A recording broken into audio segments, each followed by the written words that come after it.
Hello.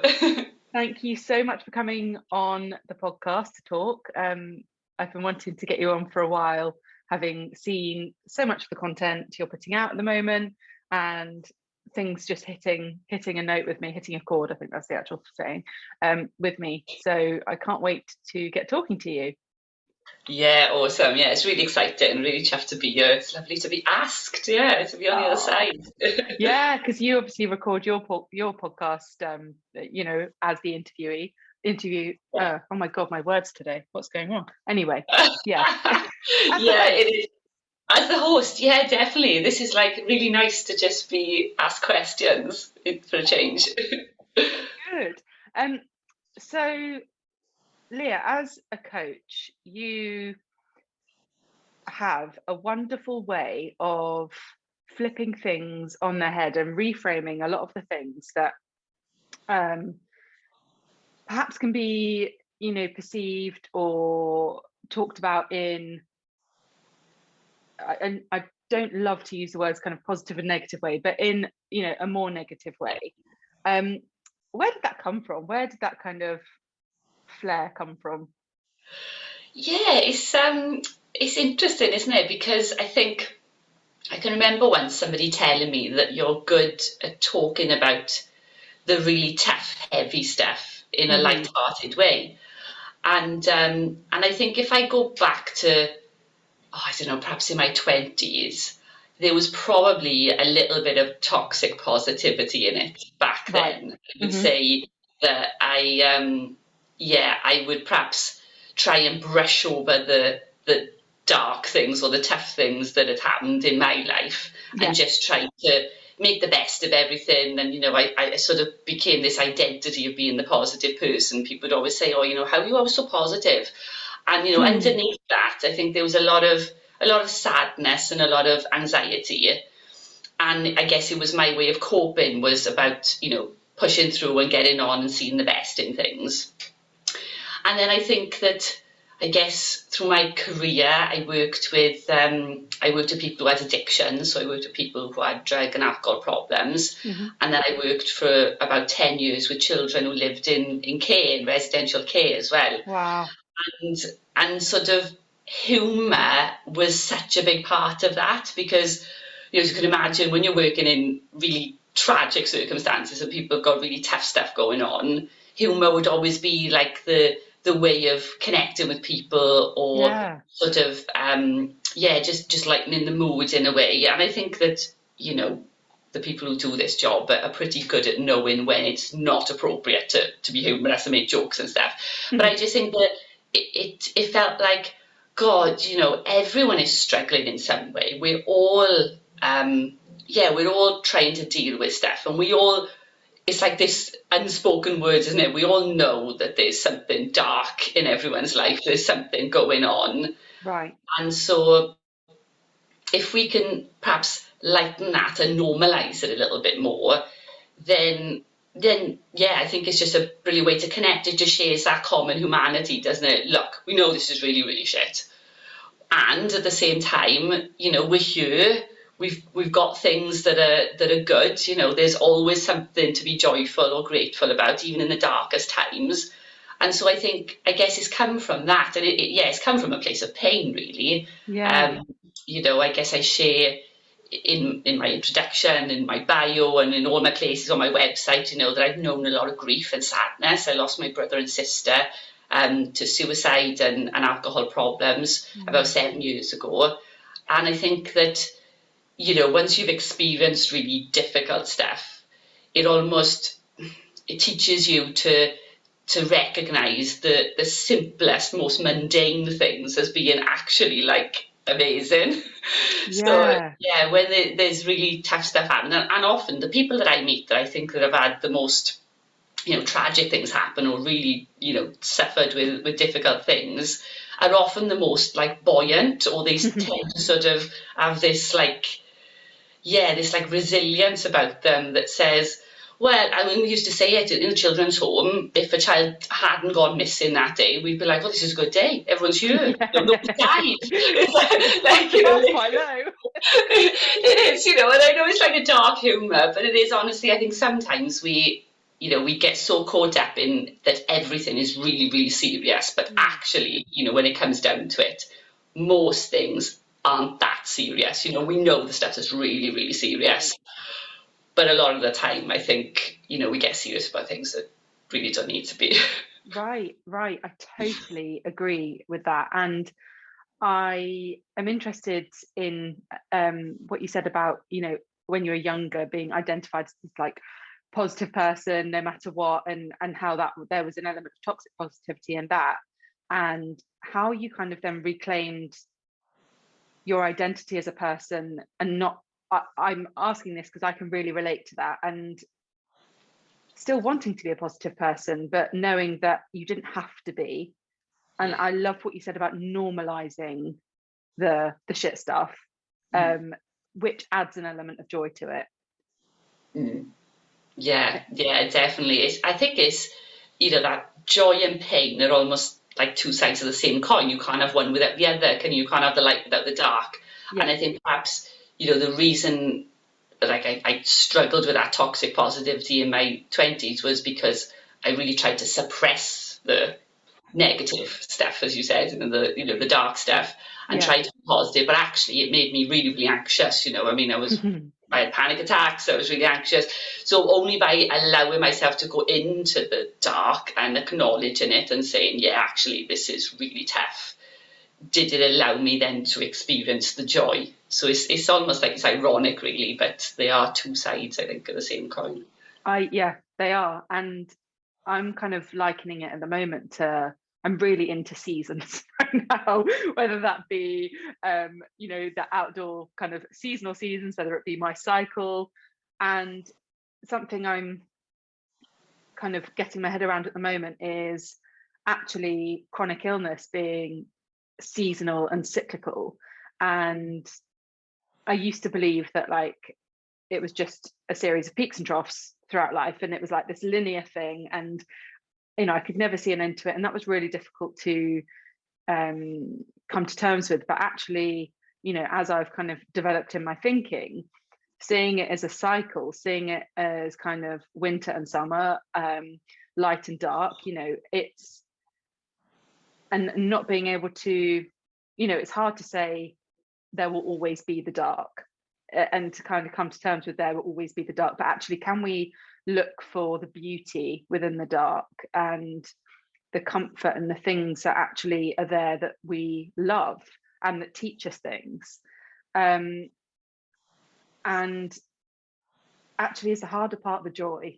And I think that's something that you have touched on, you know, is the harder part of the joy. Yeah, I think sometimes we can fear joy more than our pain. You know, if you're talking about something like a chronic illness, you know, if you've been living with pain, whether it's physical or emotional pain for a long, long time, it's kind of like better the devil you know, isn't it? You know that. It's like, oh, I'm used to this, it's same old, I'm familiar with this. And I guess it becomes like a baseline. It's like your set point almost, isn't it? Well, I'm used to living in this, you know, in this state. And so it can be hard sometimes to allow ourselves to feel those, I guess, more elevated emotions, joy, excitement, pleasure, you know, fun, being playful, because, you know, if our bodies, our systems are just used to, you know, being in one place and being in that state, and obviously we've got like a negativity bias anyway as people, and we were wired to look for what's wrong, all the threats, dangers, you know, we're just wired for that because that's our survival.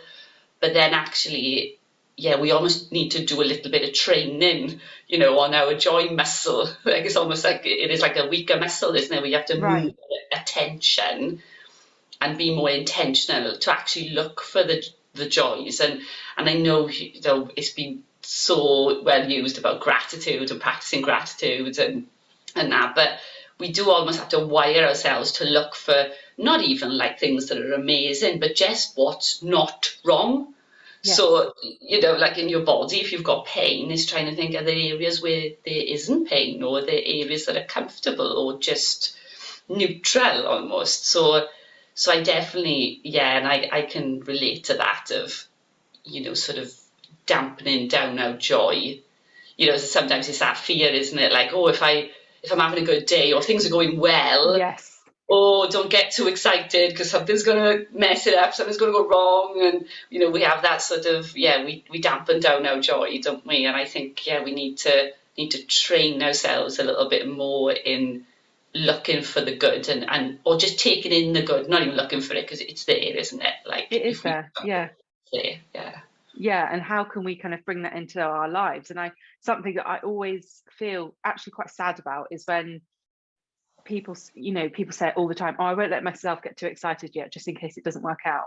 And I'm like, this is excitement right here, and you're like passing it by. Like, you don't have to wait to be excited, like until something's confirmed. You can just enjoy this excitement now. And if it turns out that it doesn't work out, that's the dark, and allowing these two things to exist together.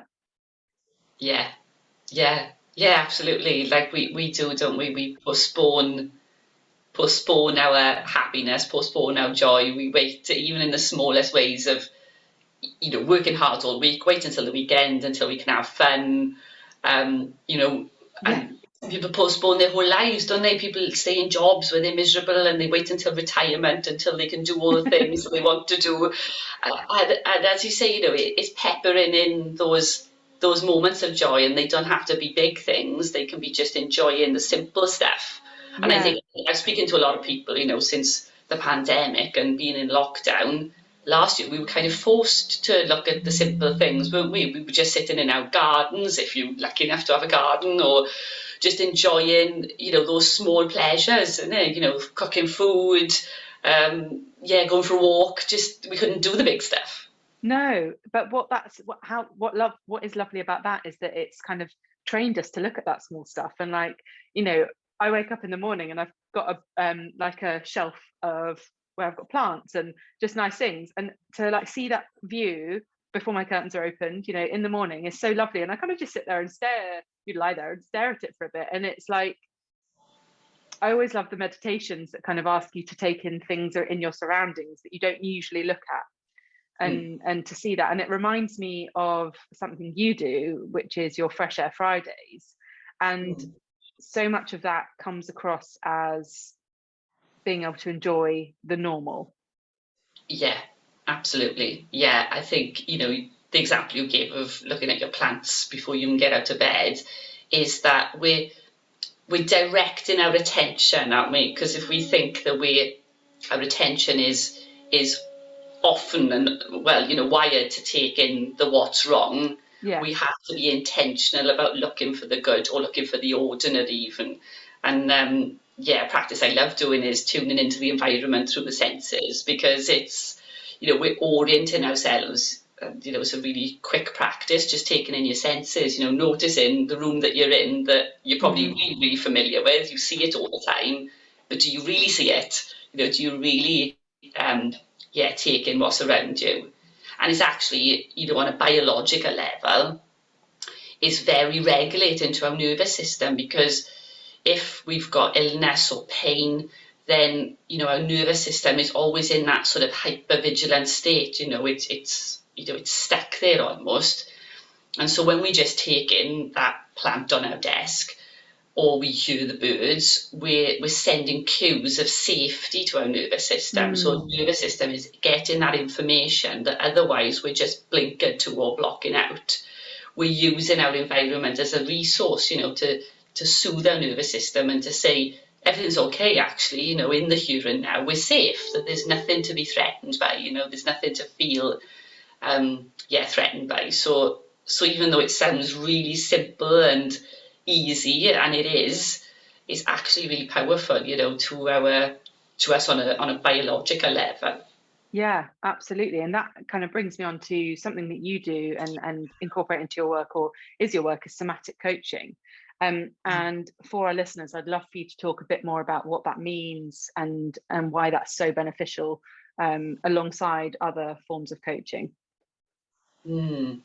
So yes, soma means the body. So really in somatic coaching, we're bringing the body into the conversation, and much of many talking therapies totally useful, really useful for us to get like an understanding of our story and to make sense of things, you know, and to be able to say things out loud and process them through talking. But we're so much more than just our minds and our thoughts and language. And actually, you know, our bodies, our hearts, our soul or spirit or whatever you want to call it is part of the whole experience. So if we're just at that thought and mindset level, we're missing out all this wisdom and information that's going on and intelligence in the body.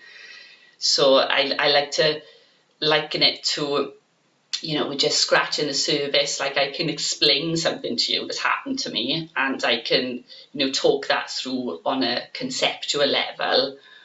But if you asked me to just close my eyes and take myself back to that place, you know, can you remember how it felt? Can you remember the sounds, the smells, the sights, who was there? You know, our memories are stored in our bodies. And so when we work at that level, it's just really useful to change things, not just with our thoughts, which can be useful, but to actually change things on a biological level, because our history, our beliefs, our memories, our trauma is all stored at the biological level. Yeah. You know, our bodies react far quicker than our minds, you know, and they're sending information far more quickly, you know, from sort of our gut through our heart up to our brain, that our brain is able to send back down. So yeah, being able to work at that level just takes in the whole person and their whole experience, really, and you just get so much more done. Yeah, totally. And that kind of, you know, our bodies respond and kind of send us cues far more quickly than our minds is something that, you know, is really relatable when living with a chronic illness, because physical symptoms will manifest. And if we're kind of in the practice of tuning into, okay, why has that shown up? You know, what am I being told? You know, what do I need to take note of? You know, your body's done it. And then your mind's like, oh yeah, you know, and just catching up. And you know, and then bringing in your mind, but also bringing in your body to, as you know, regulate your nervous system and heal parts of you that may need, you know, give attention to parts of you that may need attention, your history, your present life, whatever. I think that is just so important, that we look at this whole picture and not kind of separate, you know, different ways of healing, of therapy, of coaching. Yeah, absolutely. We're relational beings, aren't we? We're interacting all the time with our environment, and you know, even right now, even though we're on a screen, I'm picking up on your energy. You know, my body is interpreting: is this safe? You know, am I feeling safe here? Am I feeling calm? Am I feeling relaxed? And we feed off each other. So I guess in the coaching sense, it's also about that interaction between the coach and the client as well, and creating that safety. I mean, safety is the foundation of everything. You know, we're not going to be able to heal or change anything unless we feel safe on a biological level. And you know, we know, don't we? We meet people, or we get a sense when we walk in a room, you know, the atmosphere, we pick it up straight away, even though we can't perhaps put it into words yet. We're just, there's a funny vibe in you, there's something's off. Or you meet someone and they're very nice and they're very pleasant, but your stomach is doing somersaults and you're like, I don't know what it is. I don't like this person, but I should like them. They're very nice, but there's you know, our body's communicating with us, and it could be they remind you of someone that you can't even remember on a conscious level, but your body remembers it, or you remember being in this situation before, but you might not remember it consciously. So, you know, the information's all down there. It's all down in the body. Yeah, what you just said there is, you know, without feeling safe, we can't heal anything, is like, it's so important to recognize that, because so much of the way we treat or heal, or, you know, go about kind of essentially trying to get on with living a quote unquote normal life, because there is no normal life, and this kind of endeavor to live a normal life is a bit like moot. It just doesn't make sense to me. No. But what I think is so ignored in particularly, the way the kind of status quo approaches living with a chronic illness is that safety element, and looking at what about my life, what about my current experience, what about my past experience has kind of created an unsafe environment for me, and whether that is something like your sense of self-worth, your sense of self-esteem, the compassion you show towards yourself. All of these things are perhaps a pre-thing, but also the very living with a chronic illness really lowers, your sense of self-worth, esteem, and so you're not safe. And if we don't address kind of all of that peripheral, well, it's kind of seen as peripheral, but really it's not. It's quite core. We can't expect to heal to a level where we feel at peace with ourselves and our bodies. Yeah, absolutely. Yeah, it is. I can imagine how important that is when, I guess, for many people who are living with a chronic illness, perhaps they've gone to so many places probably to try and fix or cure it. They've probably seen lots of professionals, lots of different places, but often it's tapping into their own wisdom, isn't it? Is there space for somebody who helps them to get to know themselves, to get to tune into their own bodies, like you were saying about becoming really aware and sensitive of the cycle, the cycles of the seasons, and then the cycle of, maybe a menstrual cycle, and then maybe the cycle of your own chronic illness as well. And that's like, that information so valuable. Like, nobody can know that, can they? Only you live that every single day. You're the only person that's been there the whole time of your life, isn't it? You're the only person that knows everything. Exactly. And I love how you said, working with someone who's helping you to get to know yourself, because that information is all there, but there can be such a kind of disconnect, because for so many reasons. But one that's coming to mind right now is we're taught not to trust ourselves. We're taught to seek external kind of validation or information the whole time, and we're taught to, the amount of things, even think about it, on TV adverts, things being sold to you to like fix the broken parts of you, so that you're, I suppose, a different person to who you actually are.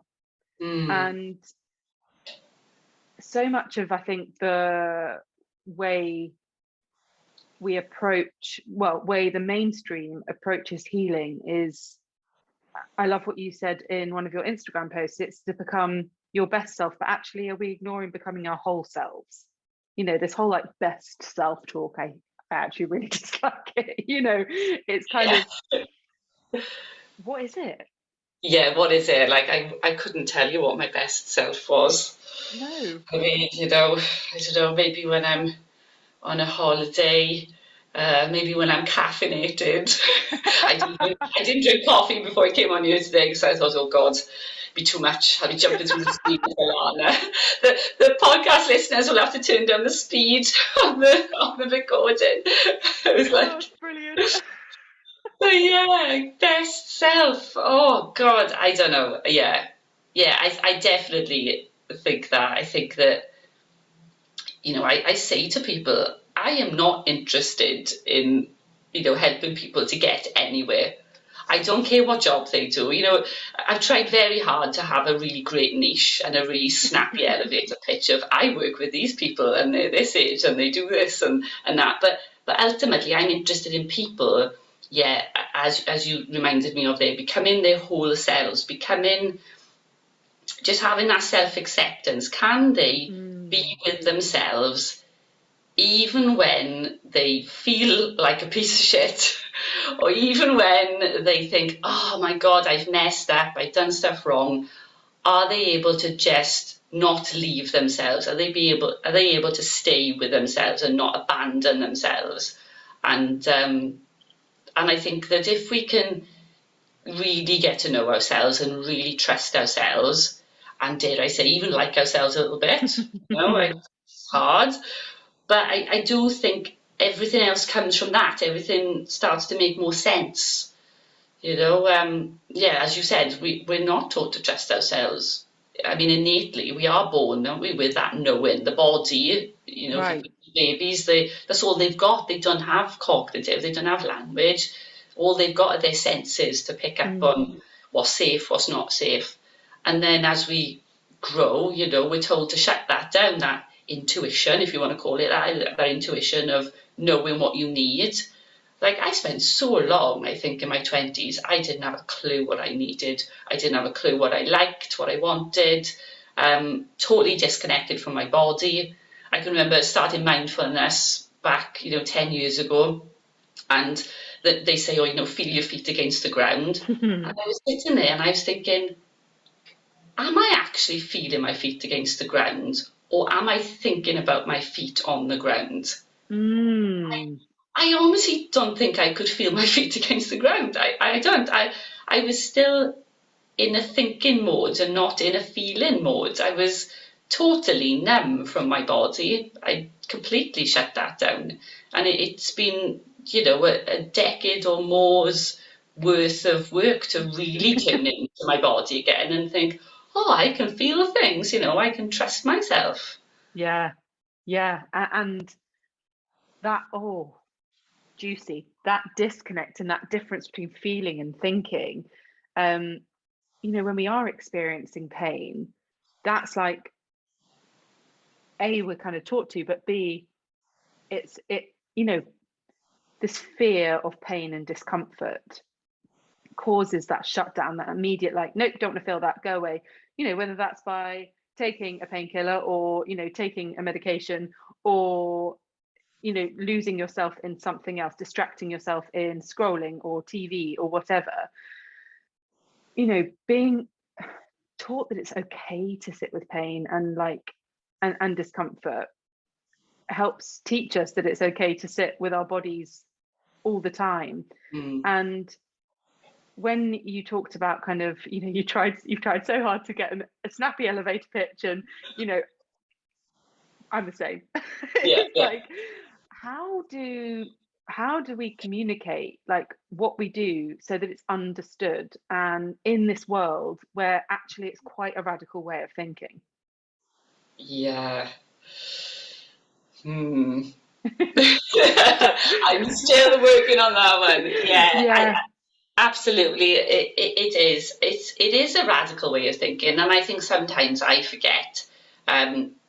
You forget what you know, and you forget what other people don't know. So I make lots of assumptions sometimes that people understand the things that I understand, and I do think the conversation is getting out there a bit more. I mean, I was talking to, as I say, the friend I was interviewing on the podcast last week, and we were talking about mental health and how, that conversation is quite backwards now. The term mental health, we're so much more than our minds. If we think about something like anxiety, how you can call that a mental health problem just doesn't make any sense to me, because it's not just in our thoughts. No. It's anxiety really is a manifestation, it's a symptom of what's going on underneath in the body, in the in the gut, in the memory, in the trauma and the wounds, all of that. It's a whole body experience, isn't it? So I think, how do we communicate that to people? I think, when I give an example of anxiety, anyone who's experienced anxiety will know that when your heart is racing, you've got thoughts about the anxiety, but actually it's a full body experience. And I think people know when you say that to them, they're like, oh, my body knows this. Yes. I felt like that, but when I learned, when I did my somatics training, it's almost like my head didn't decide for me to do it. My body knew it was the right thing to do, because it was like, of course, and everything I was learning, I felt like I feel like I already know this. I've known it before because it's there, it's in my body.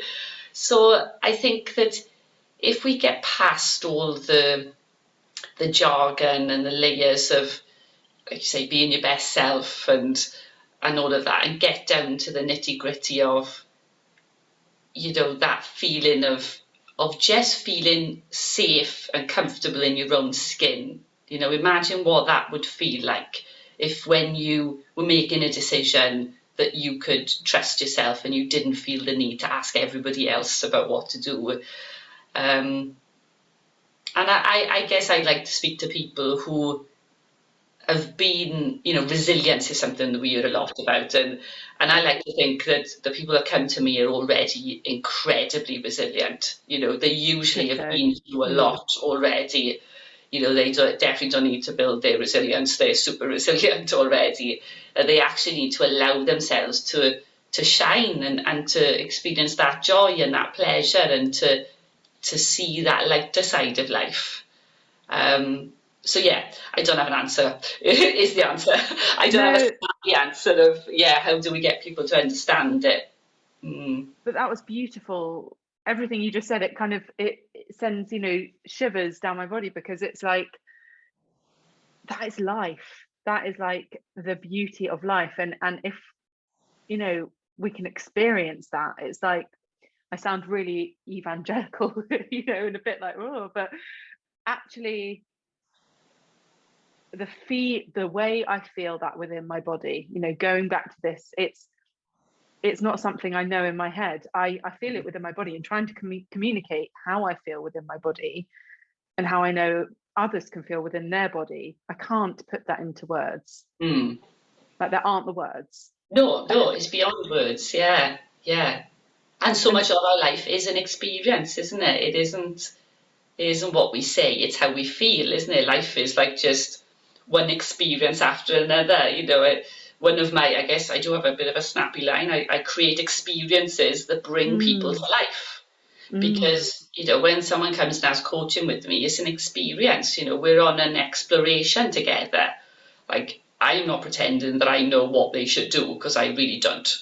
Like, I've got to figure out my own life and what I'm doing. Yeah. But I've got the skills to hold that space, to hold that container, that I guess they probably don't get anywhere else, because we don't do it in day-to-day life. Even the people who love us and who are well-meaning, they've got an agenda, haven't they? They want what's best for us, and they know what's best for us. And that's lovely, and we need that as well. And we need someone to say, oh yeah, I understand, I did this and I did this, and that's great, that's part of community. But we do also need that space where someone completely trusts you, and knows that you can do this, even if you don't yet. Yes. But they're there with you saying, no, I absolutely know, because I know, well, you've survived, you've got this far, you're a grown adult, doing all the things that you do, so you've got this far, so you can absolutely figure out the next step. Right. You all can. Yeah, absolutely. And and figuring out that next step is in a way that feels good, like, I think is so much of the work that we do as coaches, because, as you say, like, people, they are resilient, and especially perhaps the people that you and I work with have got an extra layer of resilience, but it might have felt like a big uphill struggle, to date. And okay, how can you now move forward in life where it doesn't feel like an uphill struggle? Of course there will be struggle, but your way to sit with that and accept that and be with that, and know that it's okay, and feel safe within the struggle. Yes. Oh yes. And it's that paradox again, isn't it? Like, if we've always known struggle, allowing things to be easeful, or, as you say, that pleasure, that joy, takes some work, which sounds weird, doesn't it? Yeah. It takes work to make something feel easy. Yeah, but it is, if we've always known struggle, or things have been really hard, then yeah, we're like a bit suspicious, a bit skeptical of something being easy. How could that possibly be easy? You know, one of my words I think for last year was ease. Yes. Oh, that's mine for this year. Oh wow. Yeah, it is. You know, it's lovely, but it's really hard. You know, everything in you goes, hang on a sec, it can't be that easy. You know, why should I allow my work to be easeful? Why should I allow, you know, my exercise to be easeful? You know, change things now where I was going running and I love running. I do love the experience of coming back and full of endorphins and like that good sweat. But I've been running for the last, you know, decade or so, and now my body's decided, no, we don't like this anymore. My hips hurting, my lower back's hurting, I need to do something different. And I'm in a process now of finding exercise that is fun and you know, yeah, I want to have that sweat and I want to have the challenge, but I want it to be easeful. I want it to be playful as well. You know, I want it to be non-linear because running is really rigid, and I want to do some dance or some free movement or something like that. You know, but yeah, there hasn't got to be just a slog. Right, I'm totally with you on that. And actually, funnily enough, I'm doing a bit of the reverse in a running sense. Like I don't like running. Like it's just not something for me. However, I love walking and I love kind of, you know, what some people would call hiking, but I always feel like a bit of a, no, that's a walk, come on. You know, but you know, it's not been long, it's, you know, but maybe I can call it a hike, I don't know. But I've recently bought a pair of shoes that will allow me to run a bit, walk a bit, climb a bit, sit a bit, you know, on these kind of times that you know, I'm in kind of the woods or wherever. I've always really admired like the way that trail running seems to feel, and you know, I've always thought, you know, I think I'd quite like that.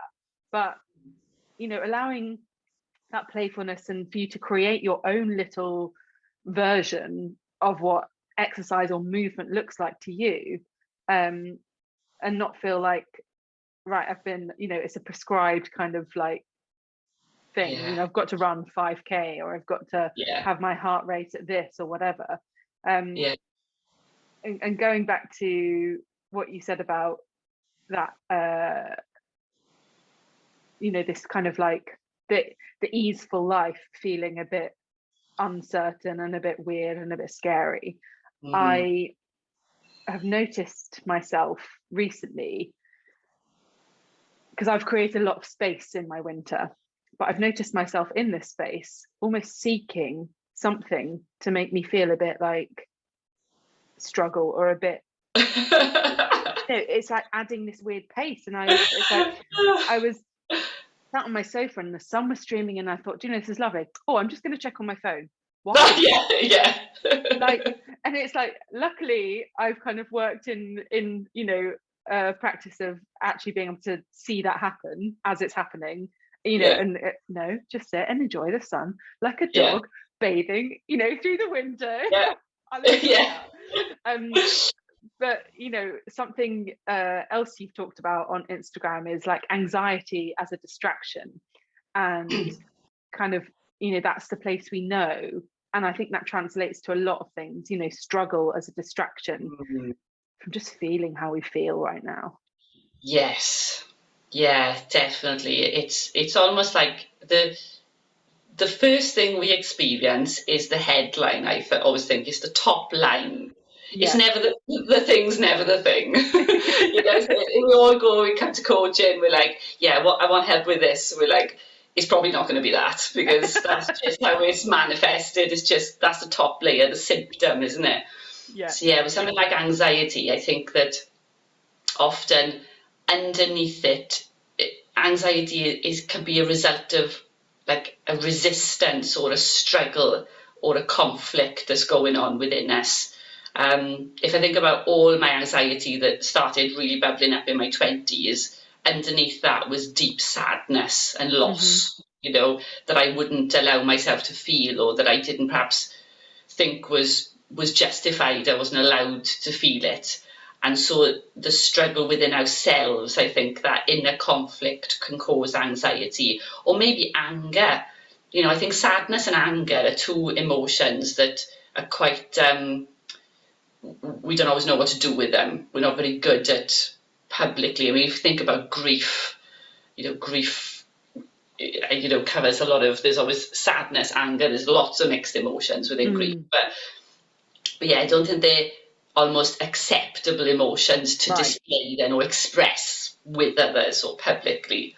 So I think that often we're sitting on a lot of that, and then it comes up as anxiety because we've got this, I guess there's an internal conflict within us. So yeah, sometimes I think that if we look underneath the anxiety, often there's other things going on there. Right, and not, these kind of less acceptable emotions. That's so interesting. And I actually think, like, how you said, you know, am I allowed to feel that way? Like, so much of, I think, the suppressing of emotions is like, am I justified in feeling that way? Or, oh no, that person, it's something I've noticed, you know, a lot recently, is kind of the minimizing of how we feel, whether it's by like saying something like, oh, first world problem, or, oh, but that person's got it so much worse than me. Yes, people do have it so much worse than you, but you are also allowed to feel really sad or angry or stressed about what's going on in your life right now. Yeah. And, you know, why do we feel this need to kind of be presentable and be, you know, and linking back to that toxic positivity we discussed right at the beginning, you know, why do we feel the need to say we're coping? Why do we feel the need to, like, you know, present like we've got it all figured out all the time? And that's been a journey for me, you know, like allowing myself to be like, do you know what, I don't have it figured out. Or especially with, you know, back in the earlier days of kind of the adult phase of my chronic illness, like pretending that I was on top of it. Don't worry, I've got it. You know, you don't need to. And I always used to excuse myself when I went into a room with people, you know, like, oh, my skin's bad today, but don't worry, I'm on top of it. I'm cool. I've got it. You don't need to, like, just in case you were thinking it, you know, like that preempting. Exactly. Yeah, it is, isn't it? This idea that we've got to have it all figured out, and it's so, like, you know, I've done so much work with young people, and that's one of the things I've always said to them, is that you think that you'll get to an age where you've got it all figured out, and you're young now, and you probably look at me and you look at other adults and you think, oh, that's an adult, they're adulting, and actually we're all just pretending. Why don't we just, like, the game? I think Glennon Doyle talks about it, doesn't she? The jig is up. Like, let's just give it all up.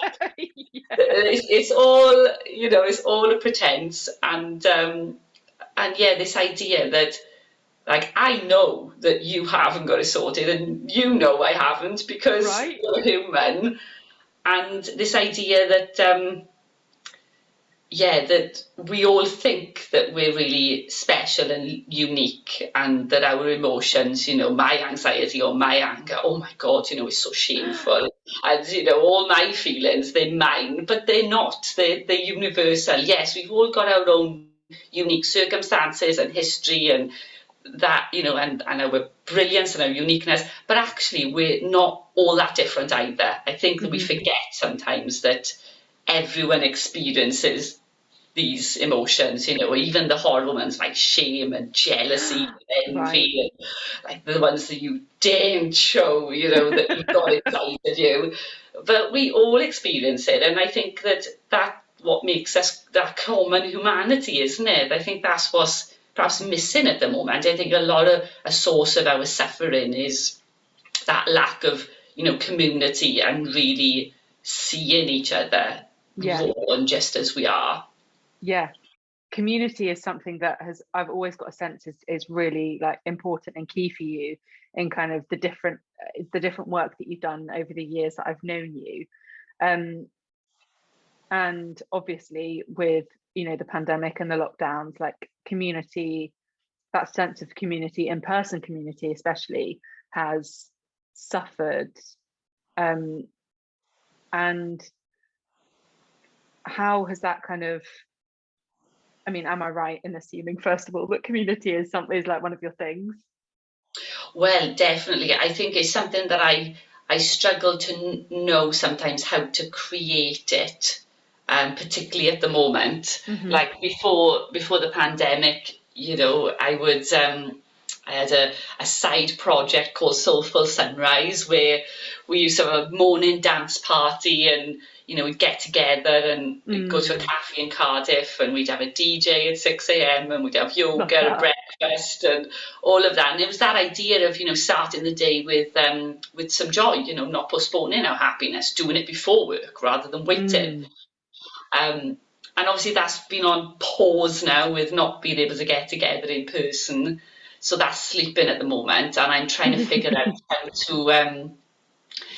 to reignite that and how to bring that back together. But yeah, community is something that, as an adult, you go through life, and obviously being self-employed, you have to almost create a community from scratch, because you don't go into an office, you don't get a team of people, it's just me. And as much as I really enjoy being in my own company, I think I've realised definitely over the last 2 years that I need people. I do need people more than I maybe realised before. And yeah, so I'm enjoying now trying to book in, just meeting up with people for coffee and trying to bring people together. But yeah, I think going forward, I feel hopeful that we are craving it, we are longing for it. I feel it inside of me. Yeah. And it's also the other side of that is that we fear it as well. We fear being vulnerable. I think my little dance with community, or with connection, I guess we could say, is that, allowing yourself to be in community is allowing yourself to be vulnerable as well, and allowing yourself to be seen.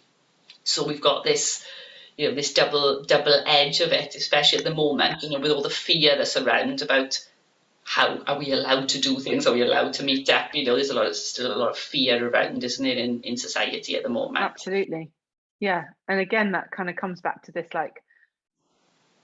paradoxical kind of existence that we live in. It's everywhere, but also, again, trusting ourselves and trusting have we lost so much self-trust over this past 2 years?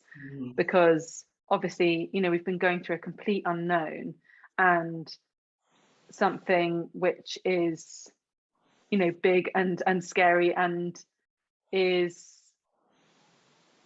we are putting our faith in the experts. But on the flip side of that, how has that bled into other areas of our life with kind of self-trust, with knowing, how do I feel about hugging a person when I see them? How do I feel about standing close to a person when I see them? And yeah, I think as people keep saying, the fallout of this is going to be, again, so big, and going back to that idea that ignoring all this stuff that we view as being on the peripheral, but is actually at the core of how we are going to move forward. Paying attention to things like, how has this affected my self-trust? Paying attention to all of these things that help us feel safe. Yeah, absolutely. Yeah, it's that safety, isn't it? Again, our world's been shaken, and so we have to try and find safety within ourselves and safety within the people around us, and coming together with people that allow us to feel safe when we're with them. So I think, the work that we're both doing around helping people to regulate themselves, to trust themselves, and to feel safe, we just need more regulated, safe, trusting people in the world right now. Yeah. Yes. Yeah, absolutely. And the ripple effect of that, I always get very excited about ripple effect of this work, because actually, what kind of world are we living in when people are feeling rested and safe and settled and at peace with themselves? What does that world look like? Bloody brilliant, Yes, absolutely. And that's the work, isn't it? It sounds easy. It's it should be easy to rest. Our bodies know how to do it. Our bodies know what they need. But the world, unfortunately, is not conducive to that, is it? The environment we live in is not conducive.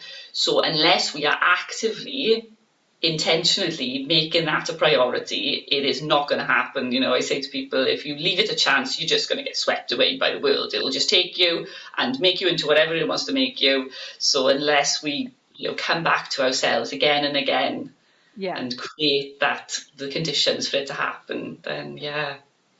Oh yes. Leah, it's been so wonderful talking to you today. I would love to know, just to kind of round it off, how do you come back to yourself and instill that safety and that rest? Like, what are your favorite things to help you do that? Music, nature, dogs. What a great combination. So I get myself outside, and yeah, all the stuff we were talking about earlier, you know, connecting to the environment with the senses. There's something within me that when I'm in nature, when I see trees and I hear birds and I feel the wind, there is something about it that reminds me I'm part of something bigger. I always feel safe if I'm in a forest. It's like you know, well, it's that thing of sending safety signals to my body. My dog, you know, make no secret of it, I prefer dogs to people. My dog definitely makes me feel safe inside.